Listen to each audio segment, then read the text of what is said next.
LinkedIn presents.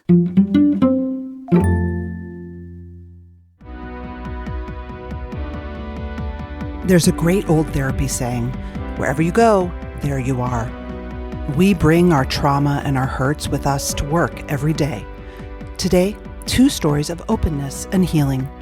I'm Morra Aarons-Mele, and this is The Anxious Achiever, the show that looks at the intersection of mental health and work, and how we can do both better. I'm Jessie Hempel, host of Hello Monday. In my 20s, I knew what I wanted from my career. But from where I am now, in the middle of my life, nothing feels as certain. Work's changing, we're changing, and there's no guidebook for how to make sense of any of it. So every Monday, I bring you conversations with people who are thinking deeply about work and where it fits into our lives. We talk about making career pivots, about purpose and how to discern it, about where happiness fits into the mix, and how to ask for more money. Come join us in the Hello Monday community. Let's figure out the future together. Listen to Hello Monday with Jessie Hempel wherever you get your podcasts.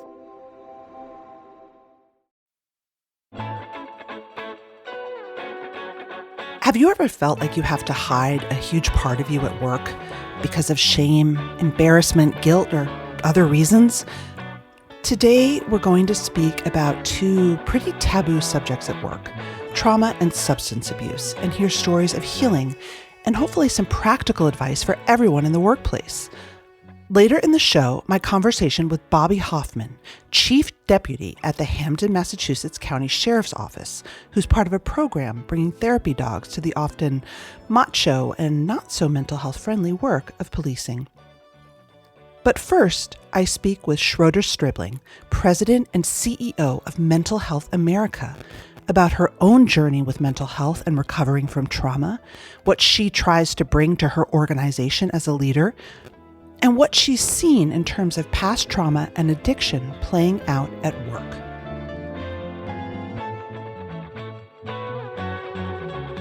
You know, I was listening to a wonderful video you did about your own mental health story for Mindshare Partners, and you mentioned something that my radar picked right up on, which is that growing up in what sounds like a little bit of a tough childhood and adolescence, you were used to scanning the environment for threats and always being attuned to that, what we might call hypervigilance.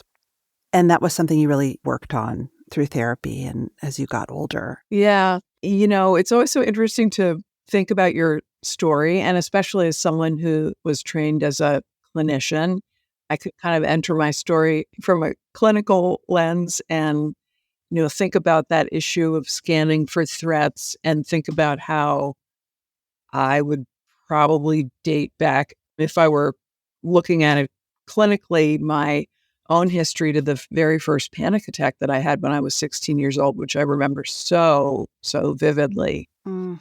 And from there, I really struggled with a lot of panic attacks in my adolescence and into my 20s.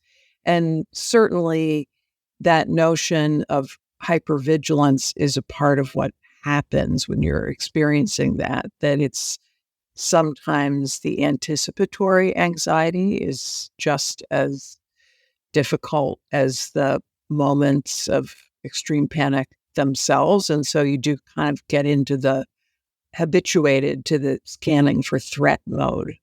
Yeah, it's like a habit. Yeah. Yeah. So when I enter the story that way, it feels very clinical.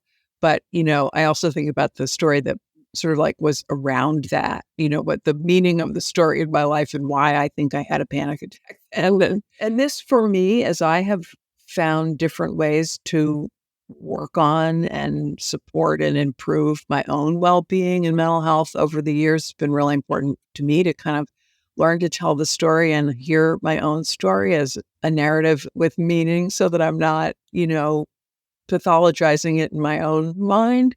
That day, I was with my biological father, whom I hadn't seen for quite a while. And I'd gone to be with him in Manhattan. And I knew that day that he had AIDS. Hmm. And his was a long and difficult story himself. He was a former Methodist minister who'd left his calling to come out of the closet, and himself really struggled with mental health, substance use issues, and took him to some very dark places ultimately.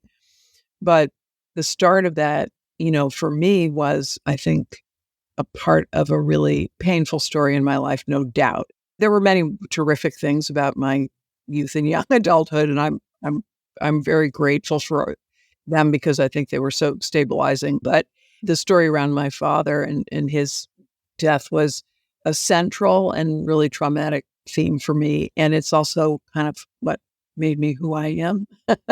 So I wouldn't trade it. I really wouldn't. We say that, right? It made me who I am. What does that mean to you when you say that?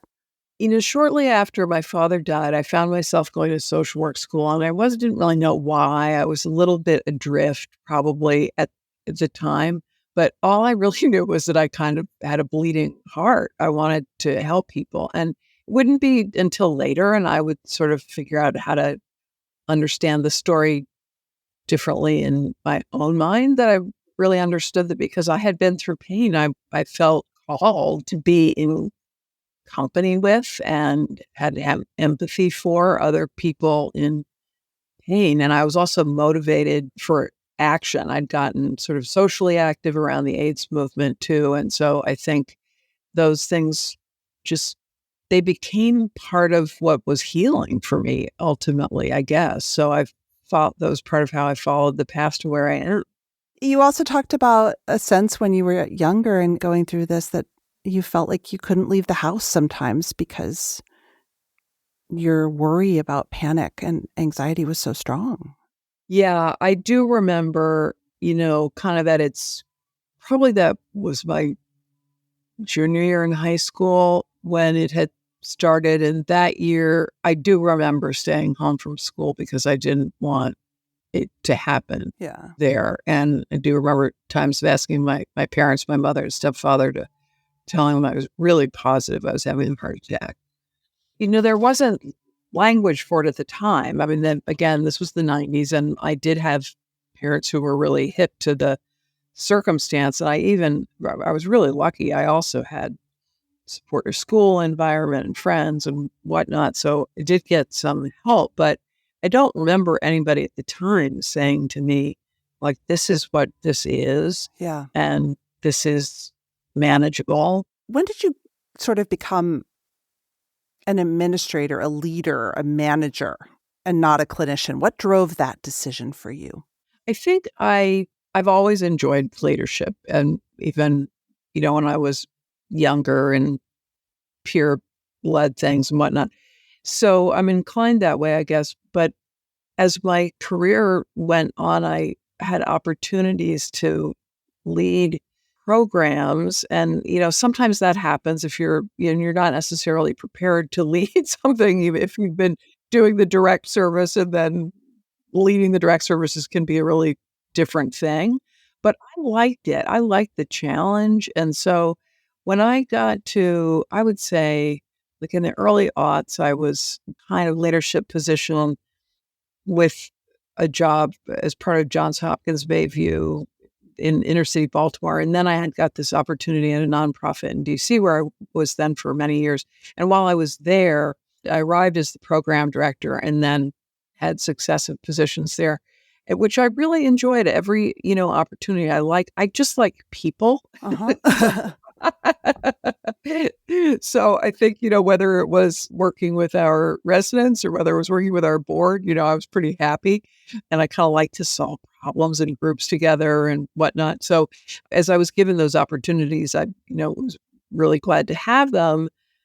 And they were, part of my own growth too. I'm curious how you talk about mental health with your staff at Mental Health America. and probably there are a lot of clinicians in management at Mental Health America. Yeah. It's a hard thing to do, but how do you as a leader who is informed by your own experience, by your training, bring that lens into staff meetings and check-ins and budgeting and all the things? All the things. I am so grateful to be at this organization, and I've learned so much from the staff who are there around the culture of acceptance and openness that they have cultivated and that I really walked into. I mean, I feel, full disclosure, most of them are younger than I am, kind of learning their culture as we've gotten used to each other over the last 3 years. And I just deeply appreciate the degree of sensitivity that they have for this. There is an enormous amount of openness, as you can imagine. People are quite comfortable sharing with one another. And at the same time, I think really respecting each other's boundaries. But I also noticed just a tremendous support, like people feel concerned for someone or someone looks a little down or they weren't as active on Zoom or whatnot. It's just an awareness, kind of a nice, like ongoing awareness. So to your question about like, how do you explicitly bring it in? Yeah. I have felt that it was right and appropriate and, in fact, necessary for me to be open in the way that was right for me, that was comfortable for me with the staff about my own experience. And, we all have a story right? And it's important to find like, it's different for different audiences sometimes, but it's important to find, I think, where's your right set point in telling your own story, what feels comfortable and how it is that you want to share it, like we were kind of talking about at the beginning. So I've tried to be true to myself in that and share with the staff my story in the way that I would. And I have, found nothing but acceptance. And I think it's important. They need to know. I mean, this is important for all workplaces, right? Mm-hmm. The leaders need to be open. That sets the stage for what else is possible. In this case, I guess I'm just saying I'm sort of following them. They have cultivated something really lovely, and I'm appreciating the culture that's there. I have to ask you your professional advice about boundaries. A lot of the fear that I hear from leaders, and sometimes I think this is imagined, but sometimes it's real, is, well, if everyone feels like we can bring our emotions into the conversation with regularity, we are going to lose that sense of boundaries. People aren't going to be professional. They're going to use it as an excuse, And there's a lot of anxiety around being more open about mental health. What's your advice there? Well, that strikes me as two different conversations, kind of. One is around emotions in the workplace and what the group's contract or compact, their agreement with each other is about how emotions in the workplace are expressed and handled, et cetera. I mean, there's a lot of interesting work around that, actually. And there are certainly some places which practice kind of, emotional check-ins. So you get a temperature of the room. There are, I can imagine, situations in which, teams would have kind of an explicit agreement with each other about how they wanted to handle things that got hot or spicy or emotional in meetings. But the other issue that you bring up about, opening the floodgates. Yes, that's the sense. Yes. Yeah. I get why that's a fear for people, especially, say, for managers or leaders if they feel unprepared. And I think having a good plan before you do anything, right? So having a good plan for, we're going to focus on corporate mental health and we'll start with this all hands meeting and our leader's going to share some of his personal experience and his hope for our workplace. And then our team's going to talk, whatever it is, whatever the plan is. I'm right. making. But the point being that, like if you constructed something that would sort of be a container for it would really help. And there is a lot of help for workplaces out there right now who want to do, including at Mental Health America as well, where we have a workplace mental health program and other places certainly have great ones too. But I do think part of that is just fear. And some of it may even be fear of what people will themselves be asked to disclose. Leaders may think, gee, I'm not comfortable starting this conversation. And that's okay too. There can be ways to work around that. What studies have clearly shown is that the person who has the greatest effect on any one worker's feeling of psychological safety in the workplace and their ability to discuss mental health is the behavior and conversation of their manager, so their Yes. direct supervisor. So to the extent that, that group of people can be supported and influenced to talk about these things, be comfortable with these things, that's really important. You talk a lot about the effect of early intervention and support in your own life on your own mental health journey. And we know that, getting help helps. Yeah. I'm curious if you reflect ever on how your own sort of temperament and experiences as a younger person show up in ways good and bad in your management and how you've learned to manage them.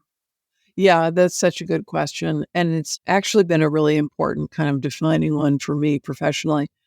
I can remember reading, and I'm sure you've read all these things too, that's like just things about like just the right amount of anxiety. Yes.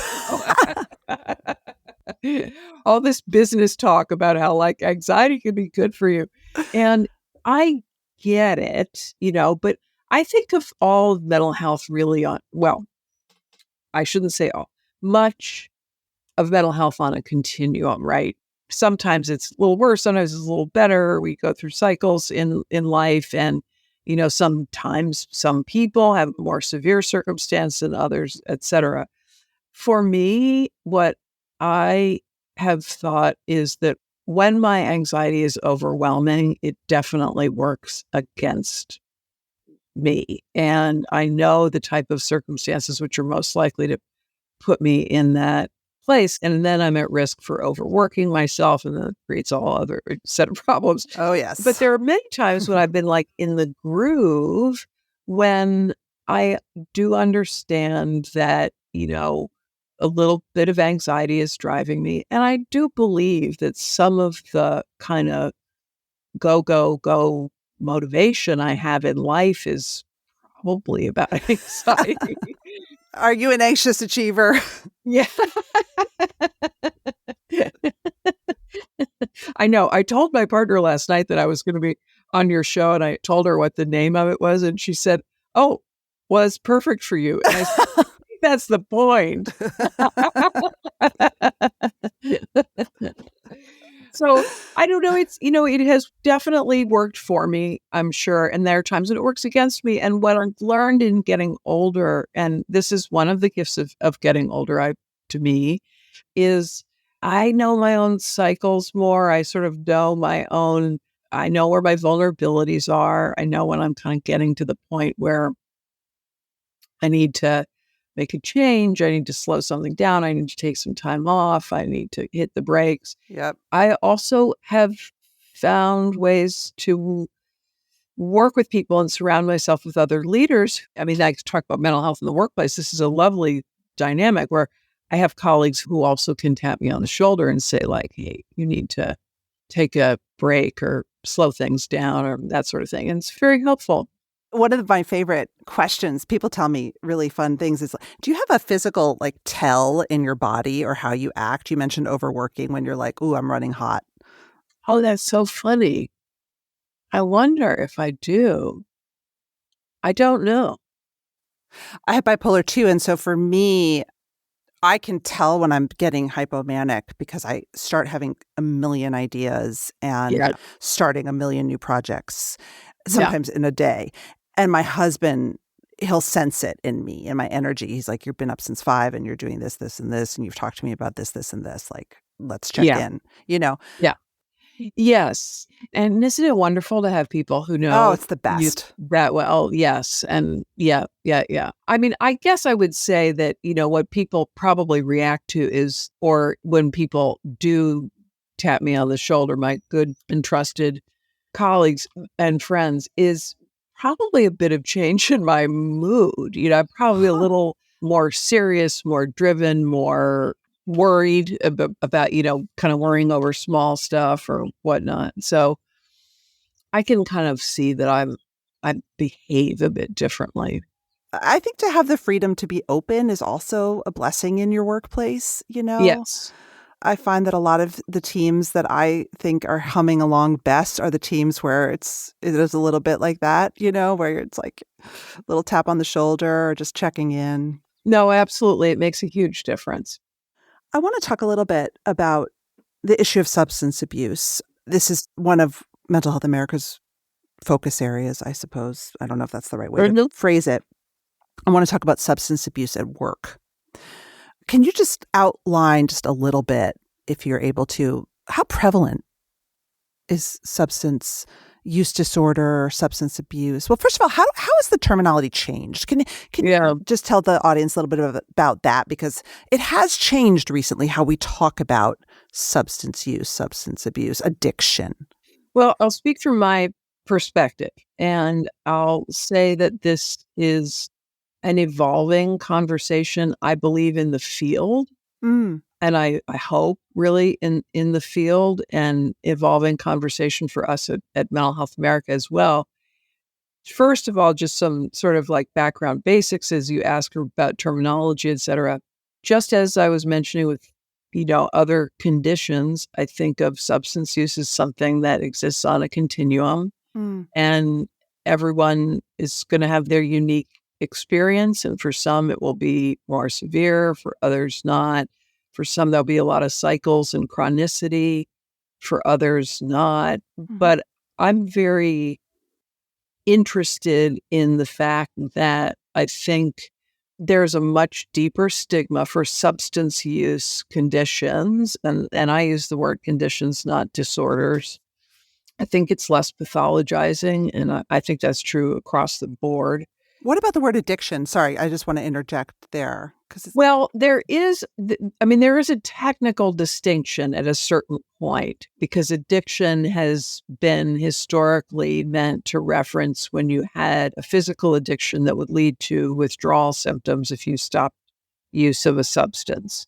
So I think there's probably still kind of a clinical place for the use of that word, especially when during this opioid crisis and the withdrawal issues are so significant and dangerous, et cetera.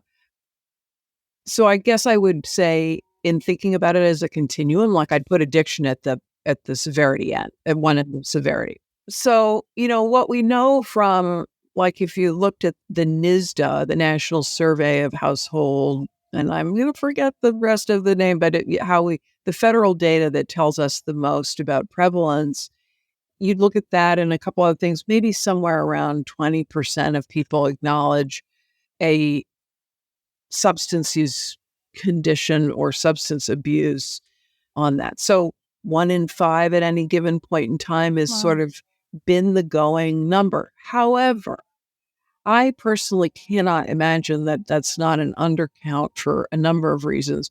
One is that self-disclosure is so difficult for people. And, also deeper in that data, when asked, when that 17% or whatever the last one survey said of people who acknowledge substance abuse, when asked whether they had received any treatment for it, only a quarter of them said yes. Wow. So one of the things that really concerns me, first of all, is that we address the fact that there's a deeper stigma and that we have kind of bifurcated this issue as if, mental health and substance use were like different things. It's all a part of our human experience of emotional, behavioral, psychological life. I was sort of surprised coming into the policy world from the practice world where I spent my life, finding just how separate the conversations were. Of course, there's a hugely high rate of what people would call co-occurrence or comorbidity between mental health and substance use issues. So it really doesn't make sense to not be thinking holistically about the whole person and, what they're experiencing. When it comes to the substance use issue specifically, and the fact that we probably have an undercount, we know for a fact that people are not getting to care, I really worry about who's left behind. One of the things that concerns me is that part of the reason that's happening is that we haven't found the right way to reach them. Yes, it's about the stigma for sure, and it's about the fear of self-disclosure and et cetera. But I'm not sure that we've provided people who are somewhere on the continuum with enough sense that they can get help to reach their goals, even if their goal is something other than abstinence. Like if it's moderation management, Right. if it's harm reduction, if it's medication-assisted treatment, and hopefully there will be more innovation for people. But I really think we have to think seriously about, are we meeting people where we are as much as we could? It's interesting what you're saying. It sounds to me as a layperson, maybe that we've been so binary in how we think about, you're either taking substances or you're done forever, right? Right. Or you're going cold turkey or just say no. I mean, all the sayings that maybe depending on individual, that's not always realistic, and that getting Right. them help is about getting them help to continue to the next day. Yes, and to reach, what their goals are. I'm a big fan of the work of Morra, who's the director of NIDA, National Institute of Drug Addiction, or Drug Abuse at NIH. And one of the things that has, made an impression on me over the years is that we have very little real long-term data about what works and what helps. Really? Yeah, we don't know, past the 5-year. I don't want to actually say a number, but it's not long because, even places that do say things that were considered sort of gold standard treatment was get somebody to residential care and then they go into complete abstinence and they use community supports. That just might not be right for everybody. But the other thing is, there's not a lot of tracking of that data. Even those treatment centers are not able to keep track of people for long, long stretches of time. And I mentioned Nora Volkow, I remember reading something of hers not long ago talking about the issue of chronicity and how we really have to square with some of the hard truths we know about how chronic this can sometimes be. So there's some mysterious, unknown territory there in terms of the research. And it's another thing that makes me question whether we've had enough pathways to help to really help all the people who need it. Shifting back to the workplace, I mean, we think mental health is tough to talk about. Substance abuse, Yeah. that we suspect is really hard to talk about. But what I hear you also saying is we can't think of them as totally different things. What can people who study mental health at work and try to implement better practices for mental health at work do better to include substance use as part of the conversation?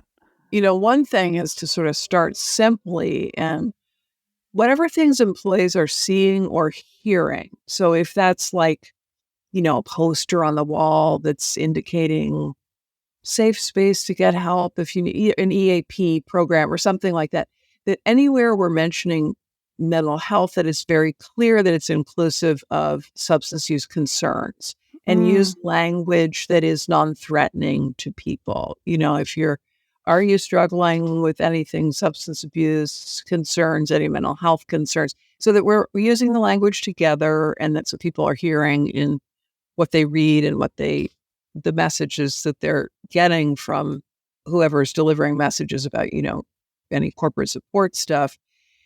Then the same sort of principle applies to managers if they're bringing it up in terms of, when they talk about mental health, that they should use the language around substance use too, Yeah. to indicate that that's okay.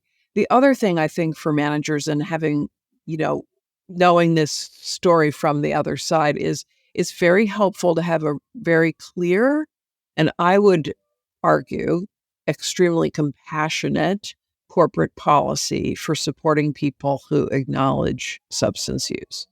And if managers know that and feel empowered with that information, it will make it easier for them to bring up any concerns that they have. So for instance, if you know that even if asked, if an employee acknowledges it or in some way indicates that they want support, that the organization will support them in getting help. And the organization where I was for a long time would do that. We would certainly do that at Mental Health America. No, absolutely. It's just like anything else. And so I think having people know that there's a compassionate policy, help is available, makes it easier to open the conversation. One of my big goals always with the show is that anyone who's listening out there may not feel alone after listening. So I'm going to ask you this question, and I have no idea if you can answer it. But do we have any sense of how many people on average who are struggling with either clinical anxiety or depression are using substances to manage through? I mean, anecdotally, I talked to tons of people who talk about how they still showed up for work every day, but man, were they drinking at night just to manage through. Yeah. Yeah. Well, a couple of things on that. I think you're absolutely right. And the first thing is to say that very often, even substance use is self-medication of some kind. Right. And that's a part of the kind of complex intertwining that it has with other mental health issues. And the other thing that's of note that you mentioned is that we do know that there was an increase in substance use during the COVID pandemic. Mm-hmm. Now, my understanding is that we're still learning exactly what the data is. We just know that there was an increase, except for adolescents, actually. What I looked at recently from NIDA suggested that not true for adolescents. Huh. But if you take that, the fact that there's an increase in substance use and people are working remotely and all that that brought with it, including access to substances, we know that this is a different and probably more urgent issue than it was before and very hard to manage. Yes. All I would say there is I'm not sure workplaces have figured this out yet. No. Are there any glimmers of hope that you're seeing? No, the news is bad. The news, if we just square with the real, the mental health data that's coming out, whether you're looking at our screening program and the numbers of young people who are screening at risk for depression and anxiety and screening themselves for trauma, and the numbers aren't good. The disparities are extreme. Yes. So there's a lot of bad news out there. Here's where I would make a case for hope, and I actually think it is really important, and especially for those of us who are working in this field and those of us like you who are providing leadership voice in these conversations, is we must remain hopeful because there are solutions out there. First of all, people are not alone. Mm-hmm. Second of all, innovation is happening kind of at lightning speed in mental health, which is interesting. What kind of innovation? What do you mean innovation? Well, for instance, there are all kinds of digital behavioral health services that we didn't have before, and they vary in all different kinds of ways. There's an interesting big, wellness movement that's really pushing mental health in a different way, but frankly, I think it's positive. Largely, I think it's positive. And there are community solutions that do work. We've seen them in action. We see them in our affiliates. I've seen them at, my prior organization. People do recover. And we know what the kind of supports and peer support and social health factors are at play. And we know what some of those solutions are. The challenge, of course, is in the implementation. And the other big piece of hope is that this is a very active conversation right now, obviously. Yes. And that is, there's no turning back the clock on that. I think the genie's out of the bottle, and that's a good thing. I'm Jessie Hempel, host of Hello Monday. In my 20s, I knew what I wanted from my career. But from where I am now, in the middle of my life, nothing feels as certain. Work's changing, we're changing. And there's no guidebook for how to make sense of any of it. So every Monday, I bring you conversations with people who are thinking deeply about work and where it fits into our lives. We talk about making career pivots, about purpose and how to discern it, about where happiness fits into the mix, and how to ask for more money. Come join us in the Hello Monday community. Let's figure out the future together. Listen to Hello Monday with Jessie Hempel wherever you get your podcasts. From the minds of visionaries to the desks of disruptors, I'm Laura Schmidt, host of the Redefining Work podcast. Join me each week as we explore the new world of work through the lens of those shaping it. CEOs, HR leaders, investors, and more. Be a part of the conversation that changes everything. Subscribe to Redefining Work today.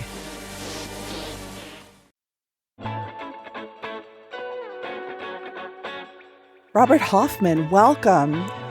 Tell us a little bit about your job and where we're speaking to you from. Sure. So you're speaking to us from downtown Springfield, the third largest city in Massachusetts. And I run what's called the Civil Process Division of the Sheriff's Department, meaning we serve all types of civil and criminal summonses, subpoenas, as well as we perform high volume of evictions, Morra, throughout Hampden County, which encompasses 23 cities and towns. And our work is very challenging and very interesting, but very mentally challenging based on, our mission. And our county is not the largest county in the Commonwealth, but we are the busiest in terms of volume of work we do here. I don't know really what to attribute that to, but the numbers kind of speak for themselves in terms of our volume each year. I met you at our kids' basketball game, and you were an off day. You weren't in uniform, but you had this beautiful dog with you who was clearly a working dog, although she was getting her fair share of treats. And we got to talking. And I said, I host a show about mental health at work. And you told me about Sierra. Tell us about Sierra. During the pandemic, Morra, our office was pretty much shut down based on the courthouses across the Commonwealth being shut down as well. And obviously our work depends on, the litigation and process that runs through, the Commonwealth's court system. And so when they were dormant, we were as well. And there was also an eviction moratorium in place for quite some time. And then when we finally got back up and running in the fall of 2020, we began to experience a return of our work, which we worried about during the pandemic when we were shut down on whether or not it would ever come back, and if so, in what fashion. And it began to come back with a vengeance. But it was not only coming back, it was coming back more challenging than ever in terms of the unique and unfortunate circumstances that we were beginning to come across, which was not unique to us, but the regularity with which we were coming across it was frightening. And the circumstances that we couldn't simply draw up or make up ourselves, we were coming up against. Say more. What does that mean? Well, I mean, we were evicting an individual in a town of Long Meadow in our county. And upon our entry into this house, we were met by a woman that pulled up in a vehicle with a trailer attached to it. And her arrival was a little bewildering to us. We didn't know who she was or what her affiliation was with the individual we were evicting. And she immediately proceeded over to the trailer where she had tubs or, large containers. And she began to rock these containers back and forth. And it occurred to us that there were bees in these containers. And what she was trying to do is agitate the bees by rocking them back and forth. And then her plan was to, pull the lids off of the containers to potentially, number one, inflict, or unleash these bees on us, and also probably try to avert this eviction from happening. And never in my career, Morra, did we ever plan for or strategize on how to deal with being attacked by bees. That's scary. And that really, as crazy as it sounds, started an experience for me and my staff that hasn't let up. Obviously, we've not, thankfully, come across bees again, but the state of mind of the people that we're coming across is sad, unfortunate, dangerous, and we are on the front lines of this mental health crisis because nobody calls us more to tell us their life's going great, right? Their kids are healthy, they're doing great in sports, they're going to Harvard, they're coming to us with very bleak scenarios. But the problem is, and I said this to somebody the other day, where, once in a while, Maura, I would call the sheriff, our boss, directly at night to tell him of an occurrence that we had during the day that I think he should be aware of, right? And now I don't really call him very often because these scenarios play out almost on a daily basis. And, the sheriff's department encompasses a lot of different divisions. Obviously corrections and incarceration is really the main, I guess, anchor of the sheriff's mission within the Commonwealth. And we're kind of a side part of that.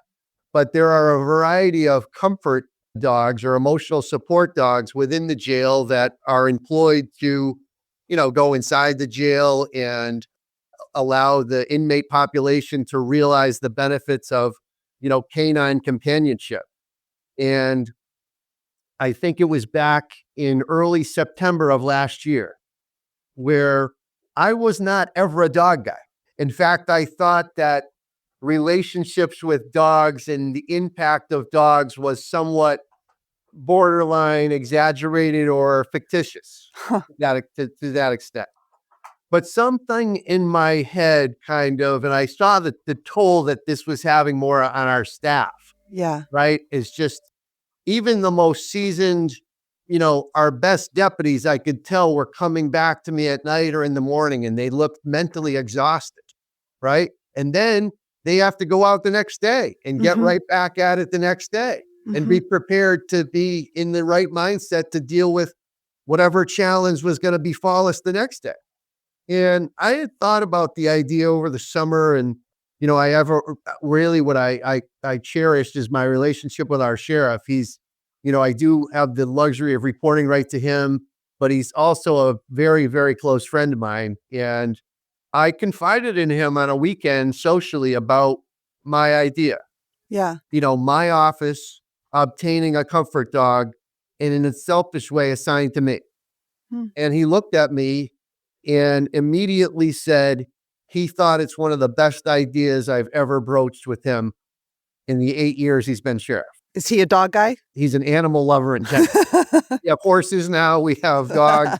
We have a beautiful mounted patrol unit right now, which is just, really one of his pride and joys. So he looked at me and he instructed the canine unit to begin to look for a dog for me and my staff. And it's funny, Morra, because the woman that, was charged with that responsibility called me one day, a couple days after that and said, Chief, I just want to be realistic with you that sometimes it can take anywhere between 6 months to a year to find the right dog, right? And I said, well, Nina, I'm fine. I said, my message to the sheriff wasn't, hey, we need a dog tomorrow. I just think we could use one. And she said, okay, so as long as we're on the same page, because I'm not going to just get one just to get you one. I want to get you the right one, Yeah. And I would say a week or two later, Morra, she texted me a picture of what is now Sierra and said, I think this is your dog. I just need to go back one more time and spend a couple more minutes with her until I'm fully convinced that she would be a good fit for you. And so, of course, my heart starts racing because now it went from a concept more to Reality. Oh my gosh, right? I don't even know what to buy. I don't know where she's going to sleep, And sure enough, she went back down to Connecticut, I think 2 days later and said, this is your dog. And I think a couple days thereafter, she drove in the parking lot of our office here where I'm sitting and took, what is now Sierra in her arms and walked up the ramp and into the door. And the rest is kind of history. Was she a puppy? She was. Yeah, she was 3 months old. Who trained her? Did you train her? So our trainer on staff helped me a great deal. I owe a huge debt of gratitude to her. And she worked with me. She would come down maybe 2 or 3 days a week, and work with me for an hour at a time about, all different aspects of being a new dog owner. But, a lot of it more was just Sierra and I spending every minute together of the day and night. And then having her come in and, I would say one of Sierra's best values is the camaraderie and the love that she enjoys being down in this office, right? Mhm. She walks in with me in the morning and it's like she takes the temperature down, 100% in terms of, what she brings to the office, to our staff, to just everybody in general, you know? Do I hear her in the background? Yeah, she is. Sorry, I'm trying to, yeah. I love it. No, my dog is at my feet. I know you're not a psychologist, but what was the sort of science or evidence base that compelled you also to think this is a good idea from a mental health perspective for my team? Well, I think probably the sheriff's vision of animal therapy, that it does work. Like it can be impactful. There were nights, Maura, that leading up to getting her that I was a little worried. I might have what some might say some OCD qualities, and I don't like to get out of my comfort zone. Mm. But I think that myself in the time of life, that what I was going through in my life, as well as the challenges our staff were going through, I thought this might be one of the best remedies for everybody involved. And I can't say enough more about the impact, nor can I over exaggerate. Last night, my son goes to Long Meadow High School, which is a pretty affluent town here in Western Mass. And they had a athletic night for all parents, of kids who play sports. And so I worked in my office until 5:45 and I drove to Long Meadow High. And, I have these moments where it's like, should I bring her? Should I not? And I said, you know what? This would be a very good training exercise for her, right? We're in an auditorium where there's people that have to be attentive to the speaker. And Morris, she rose to the occasion, right? Or she greeted people walking in. People were coming right over her. And then she laid at my feet for the whole presentation. And then upon the conclusion of the meeting, she greeted people on the way out. But then I would say 12 hours later, one of the things more that our trainer Nina emphasized to me is that you have to, no matter how your day's going, Bobby, no matter what you're dealing with, you have to take time of your day for you and Sierra to get out and go for a walk and bond and train together.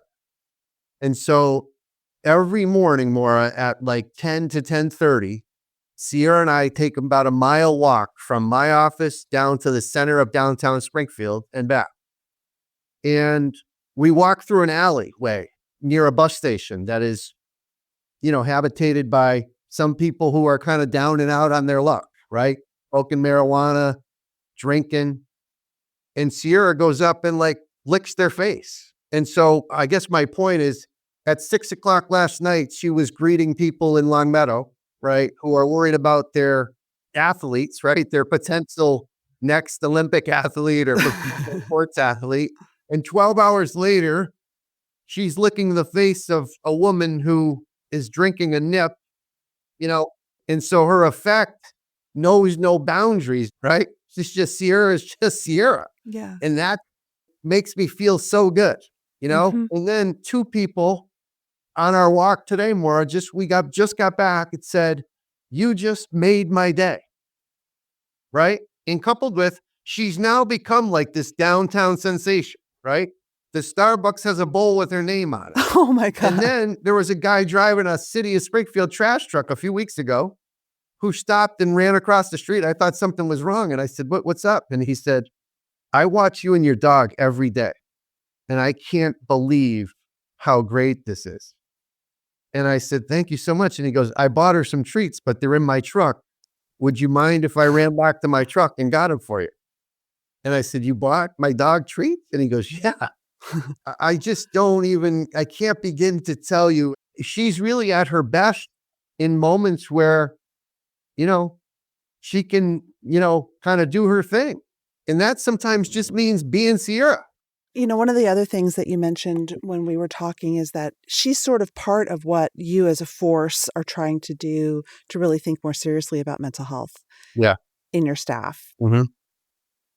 Anything else you want to share and how the pandemic experience has changed maybe how you think about everyday mental health? Well, yeah. I mean, we had an occurrence where maybe in the last year or more, where we had a woman come into our lobby who we evicted.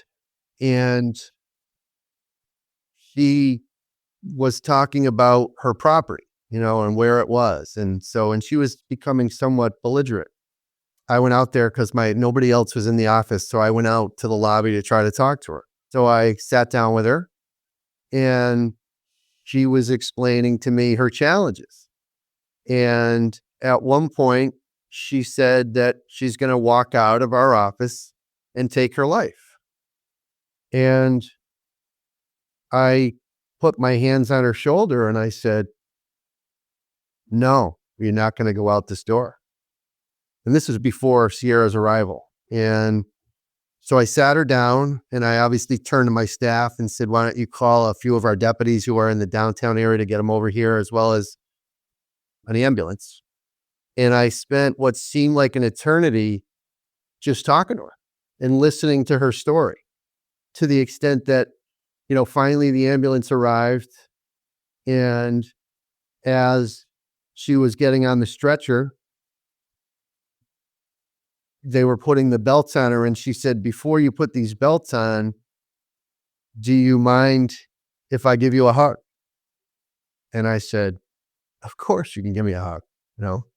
They took her out to the ambulance. I put my jacket on her because it was raining, and they took her to the hospital. And I've been doing this for almost 19 years. And there are moments now, and I say this to people quite a bit.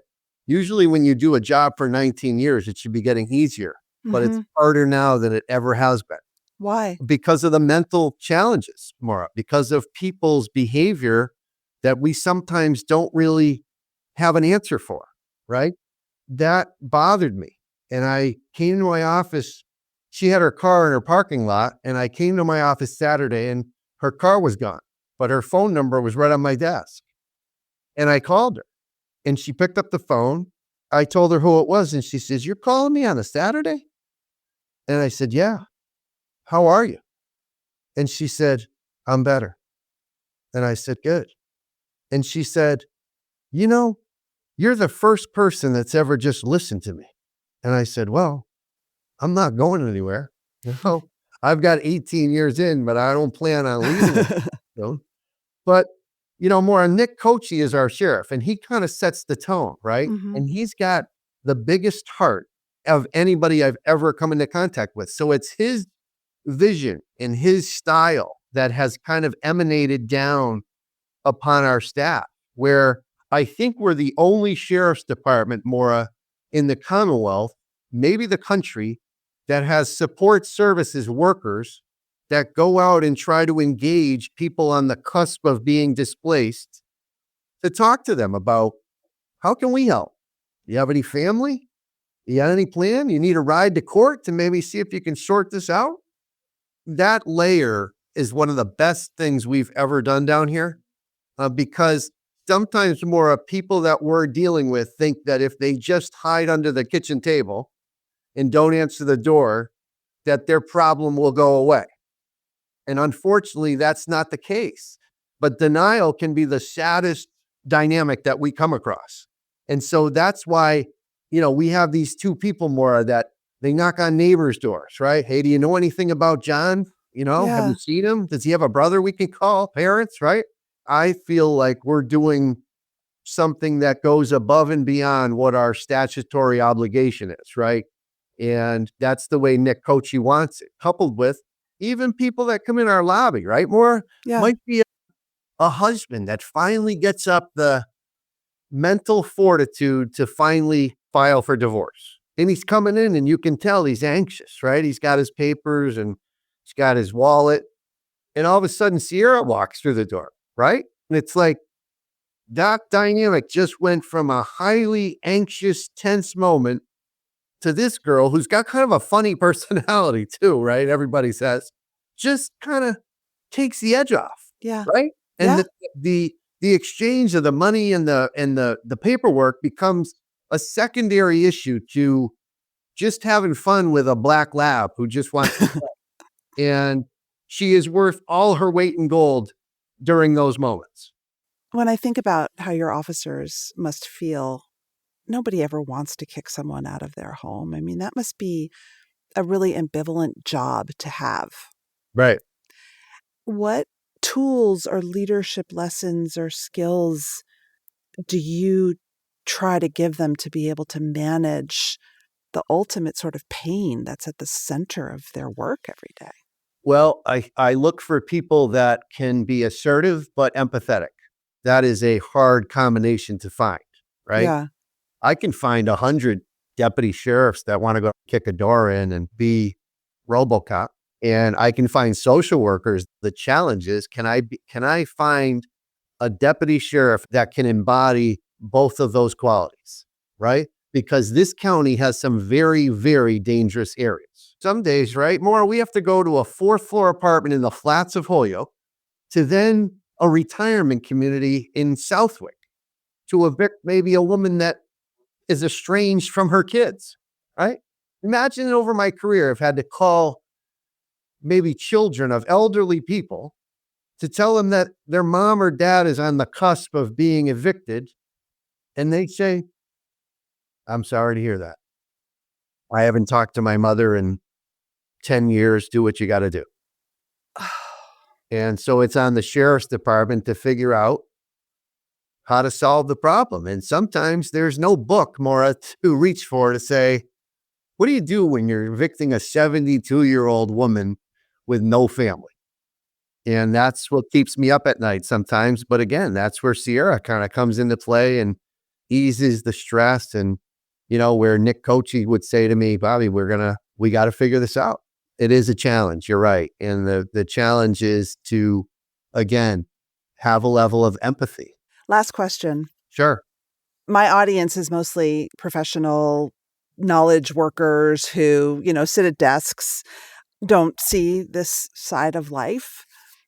Is there anything you want them to think about differently? It's easy for us to see the police and have a lot of judgments depending on who we are. I mean, we're people, right? And I think one thing Sierra has done too, Morra, in closing, is that Sierra bridges relationships with people downtown here that without a dog, I don't think they're really coming over to say hi to me. I had a guy yell to me today because he wears a Lakers hat. And of course, I'm a Celtics fan. He's yelling across the street for me saying, I'm going to get you a Lakers hat. And so I guess, it's a very good question. But, one that I think the public, and I got to be honest with you, Morra, I started wearing my uniform again in recent months because the uniform goes well with Sierra. I just think it projects well. But I haven't worn my uniform in like 10 years. I've never been more proud to wear this.